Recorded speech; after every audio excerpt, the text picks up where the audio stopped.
As COP30 continues here in Belém, one of the biggest headlines emerging today is the confirmation that Turkey will host COP31 next year. This announcement brings an end to the highly watched bidding contest between Turkey and Australia. For many delegates, Turkey's selection comes with a mix of optimism and caution. On the positive side, Turkey sits at the crossroads of Europe and Asia, a strategic position that negotiators believe could help bridge the long-standing divide between developed and developing countries. The country has also been scaling up investments in renewable energy and energy efficiency, and supporters say hosting COP31 could push Ankara to accelerate its climate ambition even further. Australia, meanwhile, won't be entirely out of the picture.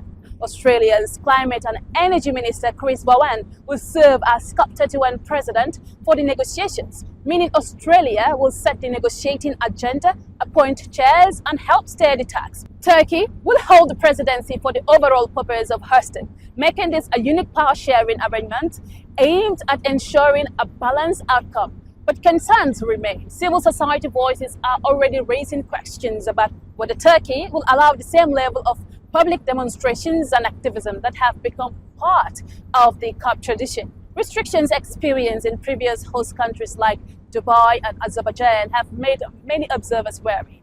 Turkey has promised to uphold inclusivity, but advocates say they will be watching closely. Another challenge is Turkey's heavy dependence on fossil fuels. About 90% of its current energy mix, including 25% from coal. Many argue that leading a summit expected to push hard for a fossil fuel phase-out will test Turkey's political will at home.